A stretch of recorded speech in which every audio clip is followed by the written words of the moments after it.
Hey guys, welcome. I'm Jen Frost with Faith in Fabric, and today I'm going to be showing you how to make this beautiful table runner for the fall. This is inspired by the Pocono Mountains, and you can see there's a nice big Pocono mountain range here, and then there's some beautiful little 6-inch blocks as shown in the post, which is why we're making this video today, because it's a bummer to be left with these little blocks that you don't know what to do with. So today I'm going to show you how to pull this gorgeous table runner together for the fall using all those random scraps you have laying around. Let's get started. The first thing we're going to talk about is fabric selection. So you'll see I have two finished little mountain ranges here, and I have some fabrics set on the side here that I want to walk through with you. So let's just take one mountain range and some fabrics.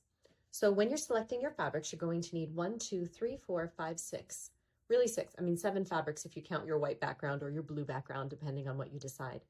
But you're going to need at least 6 different fabrics that grade differently. I'm going to pull this one in here too, just so you can kind of get a feel for the different colors as we go through. So your first color is really going to be a nice deep red. And you'll see I've got a beautiful deep color here. This is almost really a burgundy. Let's get that right side. Although I guess you can use it inside out and have that work as well. So I'm going to start with this burgundy, and then I'm going to move into the hillside with, so that's going to be here, my bottom color. And then I'm going to move up with 2 other colors. I have a red fire and just a red. And I'm going to be putting the red fire on the bottom here, and then the red here on the top. So it'll continue to build this way. Of course, you can also build your colors this way. That's going to work for you too. Actually, now that I'm doing that, this is why it's important to color play. I think I like that a little bit more. Okay, next we're going to be moving into the oranges. So I'll have an orange here. I like to put kind of my next orange in the background, and then my yellow is going to be the color I fade with right here. So you really want to make sure your colors are different. The biggest mistake that you can make when pulling your colors is to choose colors that are not going to stand out enough. One tip that I can give you, this was taught to me, is you can actually put your camera, use your camera phone and put it in black and white and take a picture of your colors. And if too many of those grays, if you're taking it in black and white, but if, for example, these 2 colors come out to be almost the exact same shade of gray, or these 2 colors or these 2 colors, they're not going to have that same pop. So I want to just show you 2 colors I chose not to use. Now, I love this print. I feel like it looks kind of like fall. It's got a lot of those orange and yellows, but you'll see if you put these together, look how similar those colors are. You almost won't even tell that there's a difference in my hillsides, because you've got the same, it's those yellow oranges with the yellow as the accent color, and it's just not going to show up. Same thing here. I loved this one with the leaves, but you'll see again, this leaf pattern is so similar in color to this yellow with the white hashes on it that you're not going to see a difference in your hillsides. If you put one here and one here, those hillsides are going to blend together and you're not going to get the difference that you're looking for. Now, if this one was an incredibly, incredibly pale yellow, that would be perfect. But just wanted to take you through some colors that won't work so you can see what colors will. So I want to just show you 2 colors I chose not to use. All right, step 1 is super easy. You are basically just going to start off, if you've got already a little ruler that's 2.5 inches by 2.5 inches, you can go ahead and cut that shape out. Once your 2.5 inch by 2.5 inch square is cut, you're just going to take another ruler and you're going to cut it right in the diagonal. And these are going to give you your 2 mountain peaks that are going to end up right here in the center. Step 2, you're going to be cutting 4 triangles. You're going to be cutting 2 triangles from fabric B, and that's the order we had them stacked, like A, B, C, D, E, F, all the way up from your colors that we just looked at. And then you're going to be cutting 2 more from fabric D. Hold off on fabric C for now. So once you have your 4 rectangles, you're going to basically just be putting them right sides together, and you're going to be stitching down them with a 1/4 inch seam. You'll see I've already gone and done that here. You're then going to open them up. I'm just finger pressing mine just for the demo. You can go ahead and actually go ahead and stitch yours up, or press yours a little bit nicer if you'd like. So once your block is stitched and pressed, you're going to be coming in and you're going to be cutting off a 45-degree angle on here. Now you'll see if you've got a mat that has the nice lines in it, you can line that right up and you can cut the 45-degree angle. Oftentimes your little tiny squares will also have that on there. So you can just take the line here and line it up along the top, go to the corner, and you'll see that's going to also give you that exact same 45-degree angle. So you're going to cut one of these on that angle, and then this one, once it's stitched together, we'll just pretend here for the video that this is stitched right about like that. You're going to cut this one on the opposite side. And that's because you're going to need these to come together to form your mountain. So once this one, if we cut this one this way and we cut this one on an angle, once this is trimmed, you'll see they're roughly going to come together, and that's how we're going to start to build our peaks. Step 3, let's start assembling. So we're going to be putting these two pieces attached to this one piece here. So that's going to look like this. So let me show you how to do that. You have your little design here. Something actually really quick to point out, if you are using a directional fabric, these two pieces, once you've spun them, you'll see the directional fabrics are not lining up. If you're going for a scrappy look like I am, that's great. If you want your mountains to look the same, then you definitely want to recut another one of these so the fabrics line. Okay, so set this one aside for a moment. You're going to start here. So take your triangle and you're going to line it up with your bottom edge. You want to make sure you're overlapping at least 1/4 of an inch right here. And then you're going to be stitching along this line. By ensuring that that overlaps, again, roughly when your line is there, you're going to end up with, you'll see how this comes all the way down. This is a perfect, nice, straight line. The wrong way to do this, do not take the corner and put it here like that, because now you'll see if you stitch along 1/4 inch right here, when that is folded and pressed, you're going to end up short on fabric. Instead of your line continuing down, this whole fabric has now shifted in a full 1/4 of an inch. Step 4, we're climbing the mountain. Okay, your next step is you're going to be cutting 2 4.5 by 1.5 inch rectangles from your C fabric. And then you're going to be cutting 2 2.5 by 1.5 inch rectangles from your F. This is going to be your lighter yellow here. You're then going to place 2 of these together, just like we did before. Put them on here, stitch them, and then press them open. And then we're going to be attaching them. Now you'll see I also cut off the tail on here. This is that little tail. You could just cut that right off. And then you're going to be attaching these pieces. Now I went ahead and I pressed this at 1/4 inch just so you can get a feel for it. So you'll see basically this is going to end up lining up just like that on the fabric. But you'll see when I open it up, here's those little tails again. Remember, we've been talking a lot about these little tails because we're sewing on these triangular angles. So what you want to do is once you've attached your pieces here together and opened them up, cut that angle just like you did here. We're going to keep continuing the same process all the way through. And then you're going to take your fabric and you're going to leave a 1/4 inch tail. Okay, just like almost the opposite of what we did on the other side. And you come down here and you're going to stitch a 1/4 inch all the way. And then when you open it up and press it, you'll see you're going to continue having that nice straight line here that we need to continue our mountain. Okay, we're getting close. Next, you're going to be cutting 2 5.5 by 1.5 inch rectangles from your light color. You're kind of calling this like my light yellow here. And then you're going to, again, these are always going to be the same side on the inside. They're going to be 2 2.5 by 1.5 inch rectangles from your white. Okay, so then you're going to take these, stitch them together just like we've been doing, press them open, cut the corner, and then you're going to line it up. You'll see again, you're going to line it up. Make sure you keep that little tiny tail there, and you're going to stitch your 1/4 inch, and then you're going to open it up, and you're going to have, again, this nice clean line now on both sides. And again, you're going to end up kind of looking wonky here. It's going to look like this one's short. We're going to end up cleaning all this up and cutting it off, so don't worry about that. So you can go ahead and make your block, and then we're going to come together and we're going to assemble them. Now I want to talk to you real quick about pressing. One thing I've been doing is, you'll see on one side I've been pressing all of my mountain layers down, and on the other side I'm pressing all my mountain layers up. This is going to help a little bit with nesting the fabrics, as well as when we put them together you're going to have a lot less bulk. So it's really easy if you have been pressing them kind of in different directions. Now is a good time to go through and make sure one is going up and one is going down. Or you can see, like on this one, I pressed all my seams open. Personal preference, you do what works for you. Time to add the sky. So you're going to start off by making a 5 inch by 5 inch square. I have a little scrap fabrics here from another piece I was working on, so that's why my corner's missing here, but you're basically going to make your 5 inch by 5 inch square, cut it on the diagonal, and you're going to have your 2 pieces. So let me show you how this is going to work. So I'm going to use this one on the top since I'm already missing a corner on it. this is your almost final block. Now this block finishes at 6.5 by 6.5 inch. When I say finished, I mean our block size, our intended block finish. Obviously when you attach it to something, it'll be 6 by 6. So if you think about a 6.5 inch by 6.5 inch block, you're gonna end up with a block that's 3.25 on each side. So you wanna make sure that when you are attaching your piece here, that you've got enough space on the top and bottom to make your block fit. So where I'm bringing that up is, this is kind of where you're gonna monkey around with a little bit. And you can even make this block, 6 inches by 6 inches if you would rather. I'm just trying to save you some fabric here.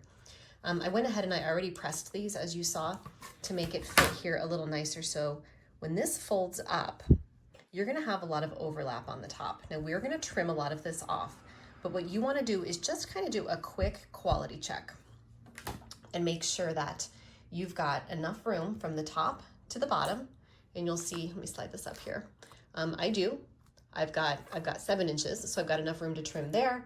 And from side to side, if I go to 3.25, I'm gonna have enough room to trim this side as well. So that's how you'll know that this block is located in the right spot. Again, if this is cutting it a little too close for your comfort at 5 inches by 5 inches, you can cut, a 6 inch by 6 inch block, or even bigger if you want. You're just gonna end up trimming off a lot more scrap. Okay, let's come through. We're gonna trim that tip off. Again, please verify before you make any cuts that you are able to get, your 6.5 inches all the way down. And you'll see again, I've got almost 7, so I'm covered. And I do have my at least my 3.25 inches from center over. You don't wanna trim any of that off if you're finding you're a little bit short. So once you verified, you can come through, line this up with that nice straight edge that you've created so far. You can get some of that loose thread off. We're gonna put our last sky piece on. So you guys are all pros at your little 1/4 inch tails here. You're gonna put your 1/4 inch tail here. This is where I put that press line just so you can kind of see that I'm lining that press line being at a 1/4 inch. I'm lining that up right here with that line. You don't have to come ahead and do any of these press lines. I've just put those in for the video. But stitch all the way down, open it up, press, and then we will trim together. Time to trim. So you're gonna take your big ruler and you're gonna take your 3.25 inch line and you're gonna position that right along your center line here. Now it's kind of hard to see in the camera a little bit, but what that's gonna end up doing, there we go. If you line it up across your top and your 3.25 there, you'll see you'll have 6.5 inches all the way around your block. Now again, as mentioned in the very beginning on that first slide, if you guys had, if you're worried about cutting things a little too close, you were suggested to add 1 inch to your fabric. So you may actually have extra fabric than I do. That's totally fine. But you can just go ahead and trim all that extra off all the way around.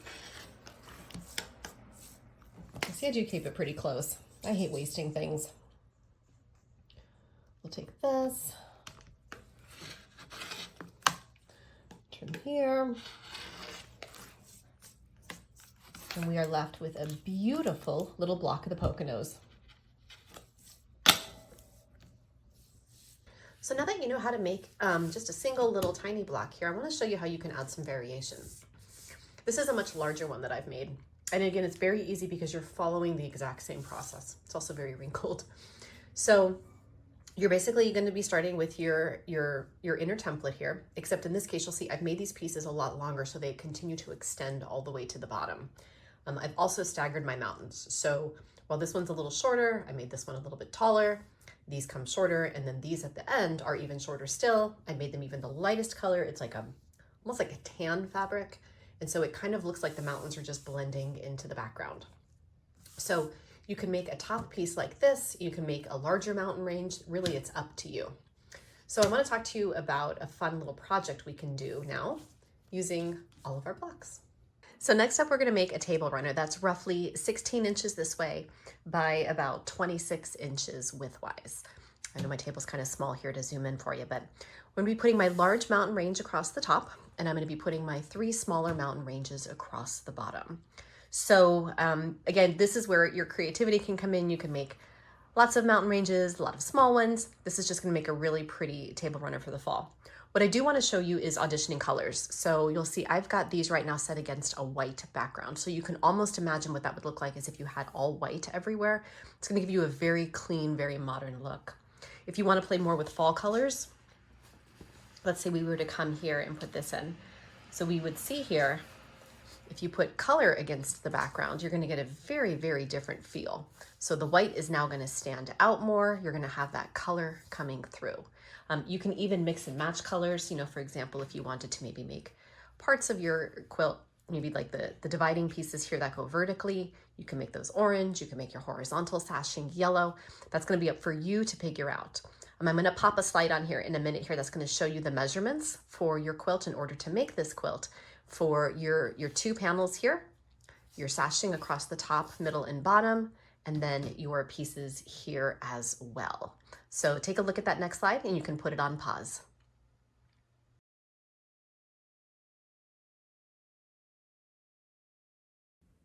So here's how my top turned out. So you can see I've got that taller mountain range going across the top. I've got the 3 smaller little mountain ranges going across the bottom. I love the scrappy look to this. Now it's a little transparent, so you can see some of the folds from when we press the fabric, but I've also got a piece of white batting laid out here. Again, a real thin one since this is going to be a table runner. The seams actually blend right in. The folds, when I put this down, they pretty much disappear. I don't know if you could see that in the camera. You could see that those white lines that you saw earlier when the light was coming through, they've now disappeared. So I'm going to be spray basting this down.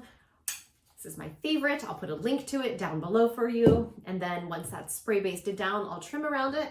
And for the back, I'm just using this little piece of fabric here. It's just a simple, fun Thanksgiving print. I'm also going to put a link down below to some super fun Thanksgiving prints that you can use too. As you guys know, when we make table runners like this, I love making them reversible.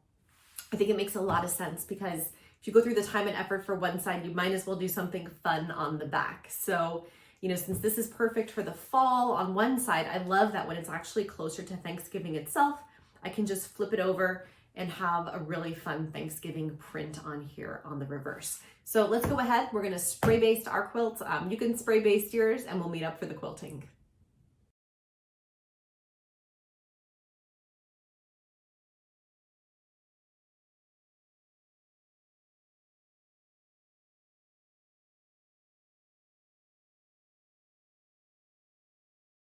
So here is my quilt top. You saw how we just put this together. Again, making sure that this is facing the proper direction if you have a directional fabric on the back like I do. So what I'm going to do, because this is really the side I care the most about, I'm going to actually play up these lines. Now these lines are very attention drawing, and there's a couple ways you can deal with it. You can either, for example, take a total pattern that's going to go across the top and cover everything, like you can do leaves. That would be almost irrespective of this design, or you can actually focus on the geometrics of this, and that's what I'm going to do in this one. I'm going to put a link up here to our leaf design in case you want to check that video out. There's already a great video on how to do that, so I don't want to repeat it here. So what I'm going to do is I'm going to come around, and the first thing I'm going to do is actually just tack this quilt down by going all the way around these 2 basically large rectangles that we've created. That's going to really lock everything in place. I am using a white thread here, and I've just got white thread on the bottom. So once that's done, I'm going to try something new for me. I'm going to try roller quilting. So you'll see these lines, these little mountains are all 1 inch wide. So what I'm going to do is I'm going to be coming across here, and I'm going to be trying to mark these off at the 1 inch line here. I'm going to grab some washi tape. You'll see that in the little sped up video that I'll have. So I'm going to mark these. I'm going to put some washi tape here just because that's easier for me than trying to hold this very large ruler, probably what you guys have at home. The washi tape will be a little easier to work with. And then I'm going to take these lines and actually just extend them all the way out to the edge in 1 inch lines on this side as well. And then down here, I'm going to make this center mountain range kind of my main mountain range. So these lines are basically, I'll show you here with the ruler, they're going to extend. This one will extend down, this one will extend down, and then these will continue to be 1 inch lines all the way through. Almost like this mountain is going to disappear. And then as soon as I hit over here, then I will start again rotating these lines to come this way again. So you're really only going to see on the bottom side the lines going out, and that's because that's going to mirror really well the lines here that are also only radiating out. So in my mind, that's going to kind of break up this white strip a little bit more and kind of make this feel like it's a little bit more continuous of a mountain range. So let's get started.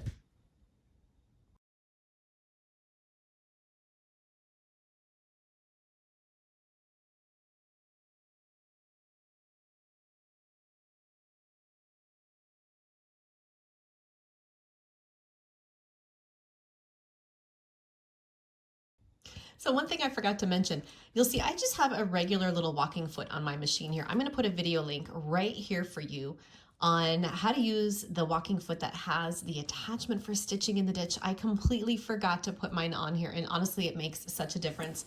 And what it'll do is it'll prevent spots like right here where you can see I ended up just going a touch over on the the top fabric instead of just staying right in the ditch. So check that video out if you haven't, because it makes a world of a difference.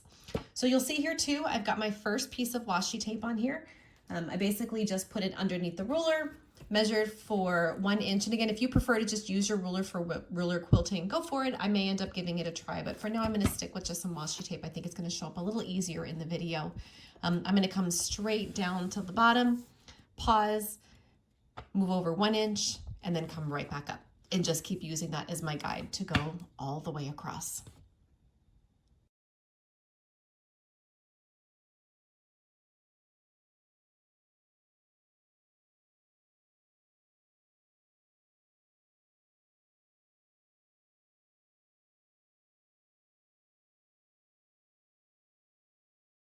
So let's just take a look at how this turned out.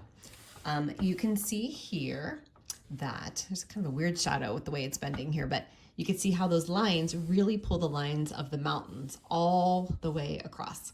Now you'll see I did pick up a little bit of my washi tape here, so you want to be really careful with that. You could see right about there, some of it got snagged. So I don't know if you probably didn't see it in the video because it was so quick, but what I did is I would measure to the 1 inch line, but I would move it over like just an extra 1/8 of an inch. And then instead of sewing right next to it on my needle, I would sew just that 1/8 of an inch outside of the tape. So that way I stopped picking up the tape here. So again, I'm going to start probably right here now, and I'm just going to come across, I'm going to come up, over, all the way back down. And I'm just going to basically make each one of these lines when I get to here, just to continue, because this is kind of the point. I'll come up, come down, come up, and then down.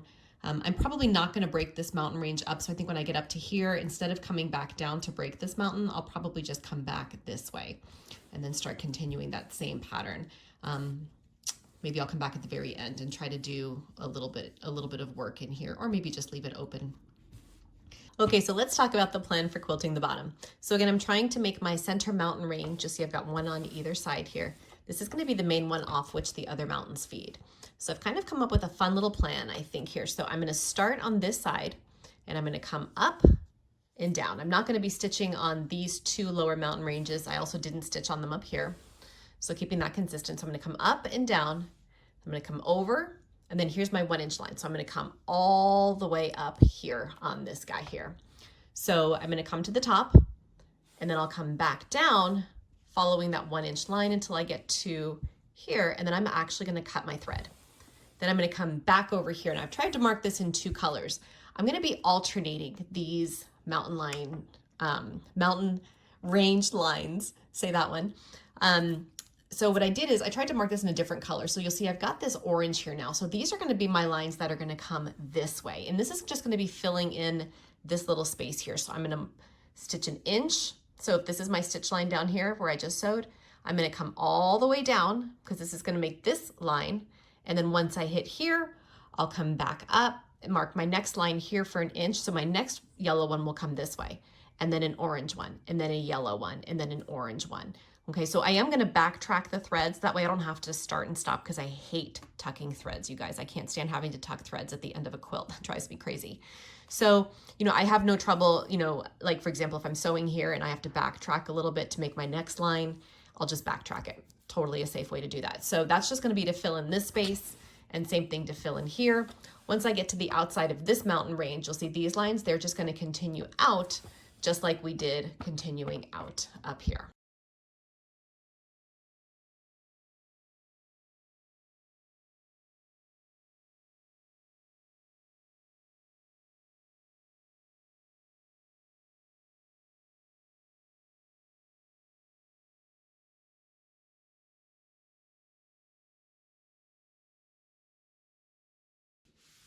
So let's take a look at how the top turned out. So you can see here's my top mountain range and those radiating 1-inch lines that go all the way out, which honestly, you guys, with the way the light is coming in, I love how it's coming in on an angle and just making those lines so apparent for you. Same thing, you know, actually you can even see it really, even though there's a seam right here, the seam is really hidden because it just picks up with all those vertical lines or angular lines. So on the bottom, I love the bottom. It actually kind of reminds me of Wonder Woman. So I took my center mountain range, and as you saw in that sped up video, I stitched basically this main part here, and then I made this like braided effect. And this is again where I talked about how I would double stitch because I would come down and then I would back stitch and then sew this line. And then sometimes it would work out where you wouldn't have to, and then you'd come down and again back stitch and then come back up. So that's how you get around that without having to like start and stop at each one of these points, because otherwise you're making a heck of a lot of cuts in your thread and you really don't want to do that. So, you know, double stitch over those lines, it's a great way to do it. So you can see again here, my mountains just radiate out. Here, those mountains just radiate out. I love how it kind of echoes. So next up, we're going to talk about binding. I'm going to be making a scrappy binding. I'm not going to show you here how I make that binding. Instead, I'm going to pop a video right here because we have a whole video dedicated to binding. And especially since so many of you guys know how to do that, I don't want to waste time in this video. However, if binding is something you want to take a look at and you want to see how we do that method where it basically is like you make the angles to connect your binding so it looks seamless all the way around. You don't end up with that thick fold. I'm not a fan of that method. Take a look and we'll meet up at the end to take a look at the finished product.